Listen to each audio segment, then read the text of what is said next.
गोस्वामी श्री हरवंश महाप्रभु जो कि देवबंद में विराज रहे थे, उनको प्रभु ने आज्ञा करी कि मुझको वृंदावन जाना है। तो वो श्री राधा वल्लभ लाल को, जो कि स्वयं भगवान शंकर द्वारा प्रदत्त हैं, वो वृंदावन की तरफ लेके चले। पता नहीं था कहाँ पर है वृंदावन, है कैसा है वृंदावन, अभी तक इस वृंदावन के बारे में नहीं पता था किसी को। और तीनों लोक के प्रभु जब राजा आ रहे हैं, इस वृंदावन में पधार रहे हैं, उन्होंने स्वयं में सपना दिया किसको, महाप्रभु के, भैया मुझको जो है वो वृंदावन जाना है। ये राधा वल्लभ लाल ने, जिनके दर्शन करते हुए आप रोज।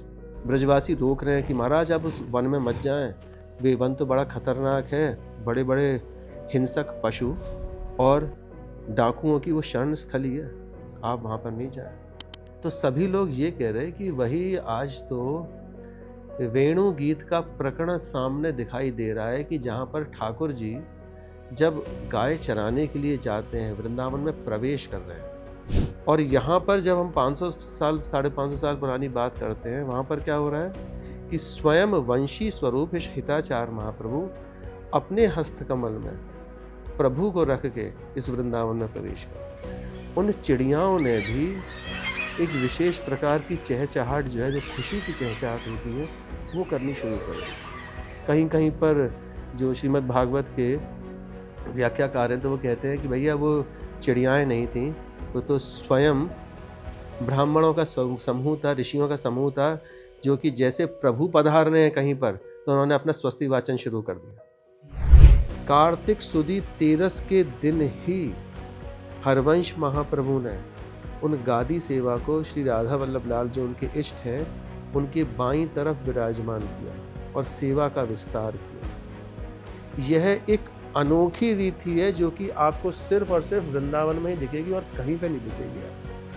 और बताया कि भैया इनकी सेवा करनी है ना, तो आपको अपने मन में एक भाव धारण करना पड़ेगा, अपने मन का एक श्रृंगार करना पड़ेगा। वो कोई और दूसरा श्रृंगार नहीं, वह था सखी भाव का श्रृंगार। तो ये कौन सा वृंदावन रहा है? क्या ये श्रीमद् भागवत वाला वृंदावन है? यह वृंदावन जो है प्रिया जी का निज वृंदावन है, जिसको कि अभी तक गुप्त रखा गया था, और हरवंश महाप्रभु की कृपा से ही ये प्रकाशित हो पाया। कोई ग्राम देवता नहीं, कोई स्थान देवता नहीं, कोई वास देवता नहीं। कौन है यहाँ पर सब कुछ देवता? सिर्फ प्रिया जी। कार्तिक सुदी 13 के दिन से श्री राधा वल्लभ लाल जी की अष्टयाम सेवा प्रणाली उन्होंने इस वृंदावन में करनी शुरू कर। मध्यकाल के समय पर, आज से करीब 500 साल पहले, भक्ति युग, भक्ति काल जो है चल रहा था, जिस समय पर बड़े बड़े महापुरुष हुए। गोस्वामी श्री वल्लभाचार्य जी, तुलसीदास जी, सूरदास जी, नानक देव जी, उन्हीं में से एक भगवान वंशी के अवतार, भगवान की वंशी के अवतार गोस्वामी श्री हरवंश महाप्रभु, सभी ने श्रीमद् भागवत में वृंदावन का उल्लेख पढ़ रखा था। श्रुतियों में जो दिया हुआ था कि ठाकुर जी ने जहाँ पर की गायें चराई हैं, वो वृंदावन कहाँ पर है, तो ढूंढ खगोल मची उसकी। सभी ने अपना अलग अलग वृंदावन जो है बताया। कहीं पर कहते हैं वल्लभाचार्य जी, जिन्होंने की शुद्धाद्वैत की स्थापना करी, वेद का दर्शन है। श्रीमद् भागवत के हिसाब से वे कहते हैं कि वृंदावन गोवर्धन पहाड़ जो है, गोवर्धन पर्वत, उसकी तलहटी में भगवान कृष्ण ने गाय चराई हैं। वहीं से ही यमुना का प्रवाह था, वहीं प्रभु ने अपनी जितनी भी बाल लीलाएं हैं वो करी। उसको ब्रज वृंदावन का उन्होंने नाम दिया। आज भी जतिपुरा, कामा, ये सारा एरिया जो है वृंदावन ही कहलाया जाता है, आदि वृंदावन। इसी तरह से महाप्रभु चैतन्य जी जो है वो भी वृंदावन बताए। तो गौड़ीय संप्रदाय में ये भी बात कही जाती है कि राधा कुंड श्याम कुंड गिरिर गोवर्धन, मधुर मधुर बंसी बाजे, यही तो वृंदावन। तो ठाकुर जी और प्रिया जी की मिलन स्थली उन्होंने बताया कि श्री राधा कुंड है, जो कि तीर्थों में महातीर्थ कहा गया है, और स्वयं भगवान कृष्ण और प्रिया जी के हृदय का ही स्वरूप श्री राधा कुंड है, गोवर्धन जी। वास्तव में अनुभूतियाँ इस तरह से अभी से नहीं है, हजारों सालों से संतों को जो है वहाँ पर रह के हो रही है इस तरह का वो महातीर्थ। तो बात ये इस तरह से चल रही थी कि उसी समय पर मध्यकाल में गोस्वामी श्री हित हरवंश महाप्रभु जो कि देवबंद में विराज रहे थे, उनको प्रभु ने आज्ञा करी कि मुझको वृंदावन जाना है। तो वो श्री राधा वल्लभ लाल को, जो कि स्वयं भगवान शंकर द्वारा प्रदत्त हैं, वो वृंदावन की तरफ लेके चले। पता नहीं था कहाँ पर है वृंदावन है, कैसा है वृंदावन, अभी तक इस वृंदावन के बारे में नहीं पता था किसी को। जब वो चलते चले हैं तो रास्ते में उनको भाई कोई बच्चा अपने घर से छोड़ के निकलता है, विरक्ति आती है उसमें, तो सबकी ममत्व जो है उससे जुड़ा रहता है। सब लोग रोकते हैं कि भैया मत जा मत जा। सभी लोग देवबंदवासी उनको रास्ते में रोकने के लिए आए। उनके सखा मंडल जो था, जो कि बचपन से ही उनके साथ में भगवत भक्ति में ही सब रहते थे, वे भी सब आए उनको रोकने के लिए कि आप मत जाएं। सबके मन जुड़े हुए कि सभी को जो है आप यहीं पर सुख दें इन लीलाओं का, देवबंद छोड़ के ना जाए। पर उन्होंने भी कहा कि आप लोग भी चाहते हैं कि मैं जिस सुख के सागर में डूबना चाहता हूँ वो उसी वृंदावन में है, तो मुझे आप जाने दें। तो वो श्री राधा वल्लभ लाल को लेके वृंदावन की तरफ चल पड़े।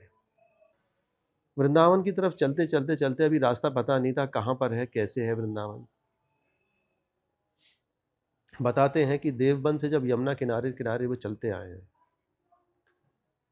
तो वृंदावन से भी पुरानी जगह वृंदावन के पास में है, उस गांव का नाम है सुनरख, जहां पर की शुरुआत से ही बसावट रही है। वहां पर बड़े बड़े तपस्वी ऋषियों ने वहां पर अपनी भजन साधना करी है। जब श्री जी को लेके आ रहे हैं यहाँ पर वृंदावन में, तो सर्वप्रथम वृंदावन में आने पर, वृंदावन में आने से पहले, प्रवेश करने से पहले, वहां पर सुनरख के जो ब्रजजन थे, ब्रजवासी थे, उन्होंने महाप्रभु को देख के बड़े मंत्रमुग्ध हुए कि इतनी सुंदर छवि, साथ में श्री राधा वल्लभ लाल।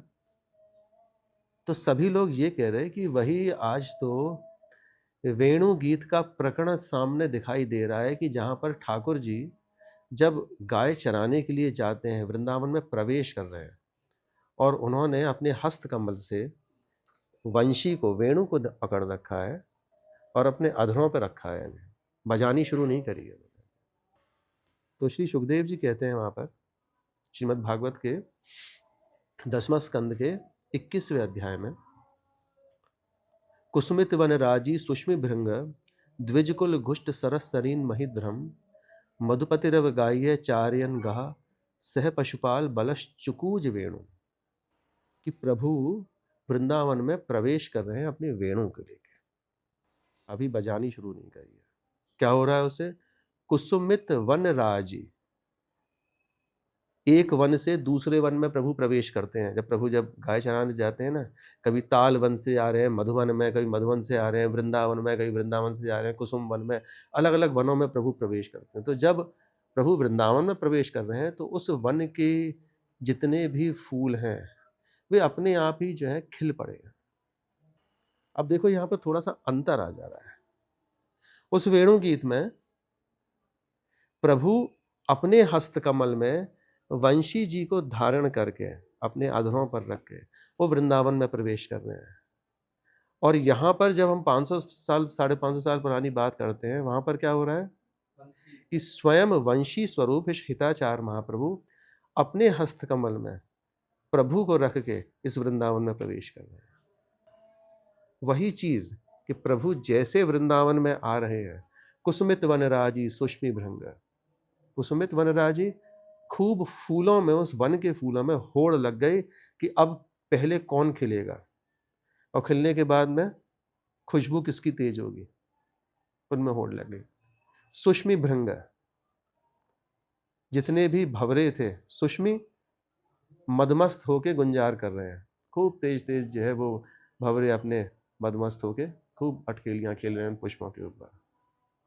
द्विजकुल घुष्ट सरह सरीन महिध्रम, द्विजकुल 3 चीजों को द्विज कहा गया है।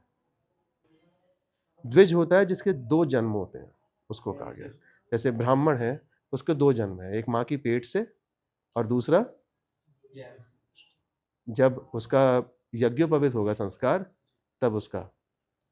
दूसरा द्विज कहा गया दांत को, एक आपके पैदाइशी दांत और दूसरे आपके जो दूसरे दांत टूट के आते हैं वो भी द्विज है। तीसरा द्विज कहा गया चिड़िया को, एक बार उसका अंडा आ रहा है चिड़िया का और दूसरी बार वो अंडे से फूट के बाहर निकल रहा है। तो द्विज कुल घुष्ट सरसरीन महिद्राम, उन चिड़ियाओं ने भी एक विशेष प्रकार की चहचहाट जो है, जो खुशी की चहचहाट होती है, वो करनी शुरू कर दी। कहीं कहीं पर जो श्रीमद् भागवत के व्याख्याकार हैं तो वो कहते हैं कि भैया वो चिड़ियाएं नहीं थीं, वो तो स्वयं ब्राह्मणों का समूह था, ऋषियों का समूह था, जो कि जैसे प्रभु पधार रहे हैं कहीं पर तो उन्होंने अपना स्वस्ति वाचन शुरू कर दिया, स्वागत शुरू कर दिया, प्रभु आ रहे।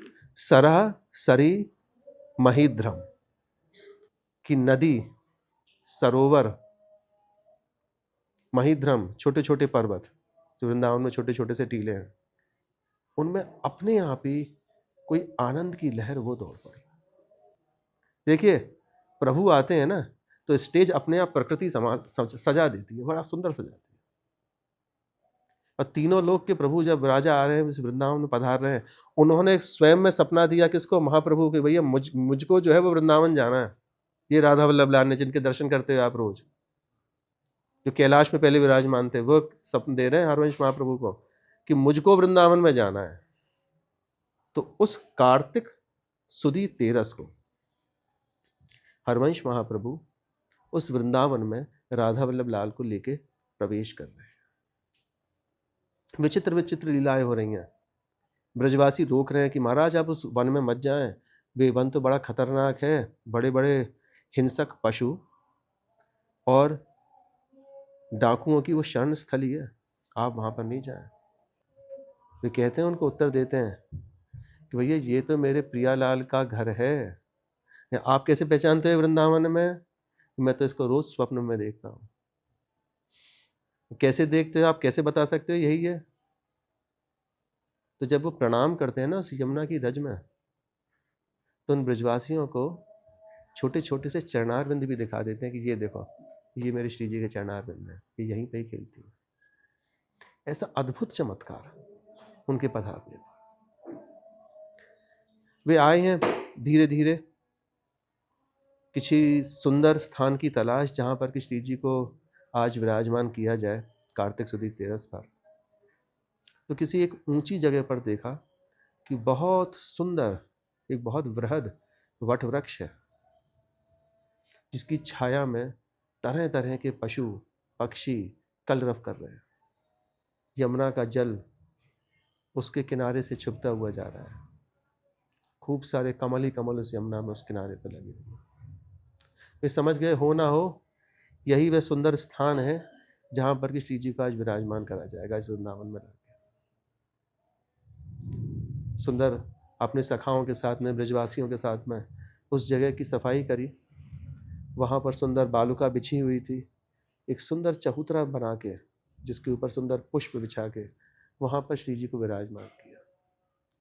वे जगह और कुछ कोई नहीं, वह ऊंची ठौर मदन टेरी,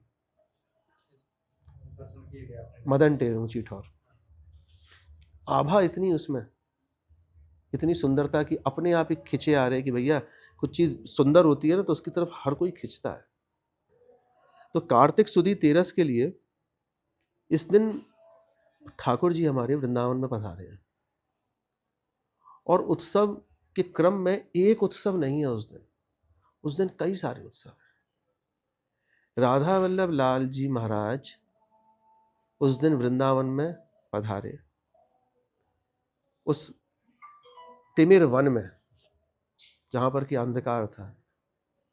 प्रभु के प्रवेश करते ही वहां पर वह अंधकार मिट गया और प्रकाश का वहां पर संचार हुआ है।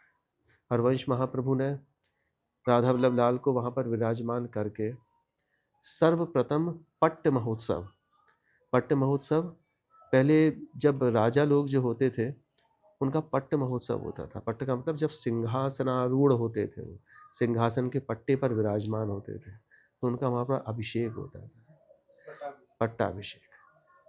तो जब राधा वल्लभ लाल विराजमान हुए इस वृंदावन के स्वामी, तो भैया उनका वहाँ पर पट्टाभिषेक सर्वप्रथम हुआ।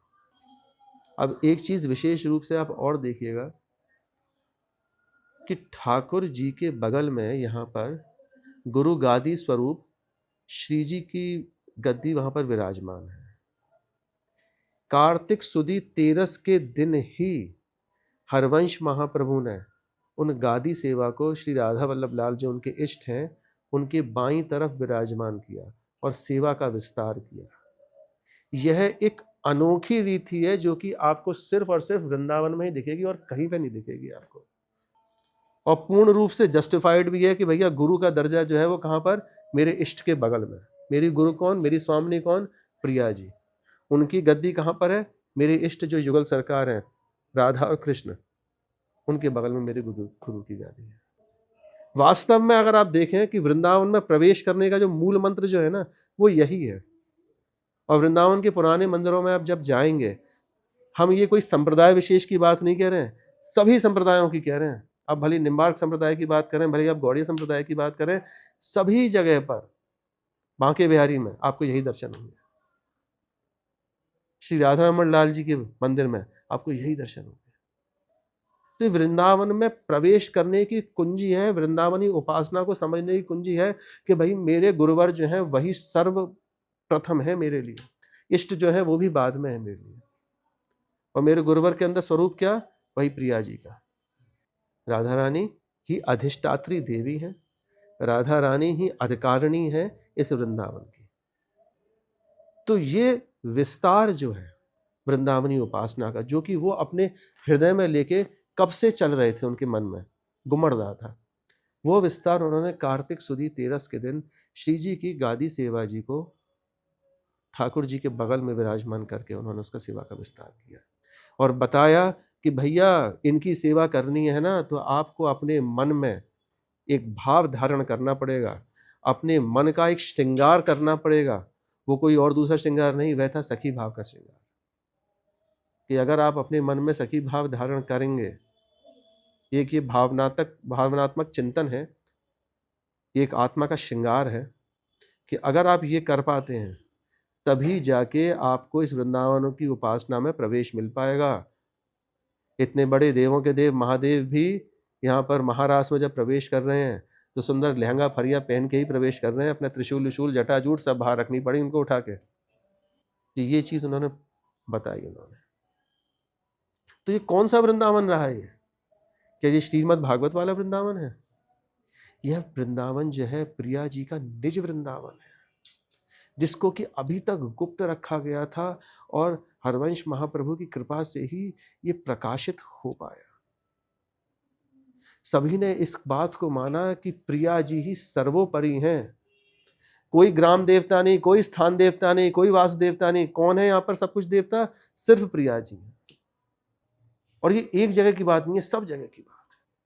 हरिलाल व्यास जी कह रहे हैं, राधे वेष्टम संप्रदाय कर्ता आचार्यो राधा मंत्रदास सदगुरुश्चा मंत्रौ राधा यस्य सर्वात्मनेवम वंदे श्री राधा पाद पद्मम प्रधानम। कि प्रिया जी ही कौन है यहाँ पर? संप्रदाय की अधिष्ठात्री। इष्ट कौन है? प्रिया जी। मंत्र देने वाली गुरु कौन है? प्रिया जी। मंत्र कौन है? प्रिया जी। सब कुछ जो है वो प्रिया जी ही है, यहाँ पर राधा रानी ही है। इस चीज का द्योतक क्या है? ये गुरु गादी। तो अभी उत्सवों का क्रम खत्म हुआ नहीं, इसी में एक और उत्सव उन्होंने जोड़ा कि आज कार्तिक सुदी 13 के दिन ही हरवंश महाप्रभु ने सेवा का विस्तार भी किया। सेवा का विस्तार कैसे? कि कार्तिक सुदी 13 के दिन से श्री राधा वल्लभ लाल जी की अष्टयाम सेवा प्रणाली उन्होंने इस वृंदावन में करनी शुरू करी, जिसमें 5 आरती और 7 भोग का उन्होंने प्रावधान किया। 2 आरती धूप आरती जो होती हैं वो धूप से आरती होती हैं, और इसलिए उनको जोड़ा नहीं गया। वैसे तो 7 आरती और 7 भोग होते हैं, पर वाणियों में पुराने में लिखा हुआ है 5 आरती और 7 भोग। मुख्य जो है 5 आरती है, जिसमें सारे भोग होंगे। मंगला से हर आरती से पहले एक भोग होगा, तो उसके बाद में उनकी एक शैया का भोग होगा, निशीथ भोग होगा जो रात्रि में भी रखा जाएगा ठाकुर जी के पास में। ये सारे भोग होंगे। बड़ा सुंदर पद में कहते भी हैं यहाँ पर कि आज बधाई सबन सुहाई, श्री हरिवंश सुधाम प्रकट भये, श्री राधा वल्लभ रसिक जनन विश्राम। कार्तिक तेरस, कार्तिक सुदी तेरस उजियारी। उजियारी शब्द इसलिए कहा, सुदी के बाद में भी उन्होंने उजियारी लिखा है कि उजियारी क्या है कि सभी के मन को प्रकाशित किया आज राधा वल्लभ लाल ने इस वृंदावन में पधार के। रसिक जनन पद्धति थापन हित, कुंज केली विस्तारी। कुंज की केलियां जितनी भी थीं श्री जी की, वो गुप्त रीतियां जितनी भी थीं, वह दसदा भक्ति जो थी, नवदा भक्ति तो अभी प्रकाश में थी सारी, पर ये दसदा भक्ति जो प्रेम लक्षणा भक्ति जो थी, उसका विस्तार किया, जो कि कुंज केली में ही वहां पर सारी की सारी हो रही है। हितजू करी अभिषेक, दोहन को पट्ट महोत्सव कीनो। ये जी महाराज ने दोनों को विराजमान करके वहां पर अभिषेक किया है और उनका पट्ट महोत्सव किया। निज प्राणन प्रिय रसिक आनंद दीनो, गादी प्रिया थापी बाई दिसी सेवा, सुख विस्तारो, साध भोग अरु 5 आरती, कुंज हिय धरायो। निज भाव प्रकट कियो जग सब जीवन, सुखदाई तत्सुख सेवा। तत्सुख सेवा का जो भाव है, जो दसदा भक्ति का भाव है, वो कैसा भाव है? तत्सुख सेवा का भाव है। वह तत्सुख सेवा उसका विस्तार किया। तो ये कार्तिक सुदी तेरस, जिसको कि वृंदावन का प्राकट्य उत्सव कह दे रहे हैं, वृंदावन का जन्मोत्सव कह दे रहे हैं, ये उत्सवों का तिलक उत्सव कहा गया। हरवंश महाप्रभु ने भी अपने ज्येष्ठ पुत्र श्री वनचंद्र जी को उसी दिन वे उनकी गादी पर विराजमान हुए। वनचंद्र महाप्रभु के भी जो पुत्र थे सुंदरवर जी, उनका भी जन्मोत्सव इस कार्तिक सुदी तेरस को ही मनाया जाता है। वैसे उनका जन्मोत्सव है अश्विन पूर्णों का। अश्विन पूर्णा का मतलब शरद पूर्णिमा, पर शरद पूर्णिमा पर मनाया नहीं गया उनका जन्मोत्सव, क्योंकि महाप्रभु उस दिन निकुंज में उन्होंने अपनी लीलाएं शुरू करी थी वहाँ पर। तो इसी कारण से उनका जन्मोत्सव अब ये 1 महीने बाद में कार्तिक में तेरस के दिन मनाया गया। कहते तो इस तरह से भी हैं कि पदों में आता है कि वनमाली जी ने, वनमाली मतलब हरवंश महाप्रभु के पुत्र वनचंद्र जी, उनका नाम वनमाली था, प्रेम से उनको हरवंश महाप्रभु वनमाली बोलते थे। कि जब उनके पुत्र हुए हैं सुंदरवर जी, तो भैया भोग तक की लिखी गई है कि क्या क्या भोग बना था आज से 500 साल पहले। प्रभु को बूंदी मठरी बहुविधि बीरी देत बनाई, कि बूंदी और मठरी इसका भोग लगा था और सबको बटी थी। तो ये सारे उत्सव कुछ इस तरह के हैं जो कि अपने अंदर एक जो रसिक जन यहाँ पर रह रहे हैं, जो साधक यहाँ पर वृंदावन में रह रहे हैं, उनको उस उत्सव के उत्स से बल मिलता है। हर उत्सवों को ऐसे ही कहा जाता है कि हाँ भैया ये उत्सव आ रहा है, ये उत्सव आ रहा है, पर जीवन अगर उत्सवों की राह में कट गया तो उससे बढ़िया कोई जीवन ही नहीं है। ब्रजवासी कहते हैं यहाँ पर क्या 7 वार में 9 त्योहार मनाते हैं, कहीं कहीं एक एक दिन में 2-2 3-3 त्योहार। देखो ना कितने त्योहार हैं इस दिन, 5 या 6 त्योहार तो हमने ही आपको गिना दिए इसमें। तो ऐसा आनंद आता है ऐसे त्योहार में।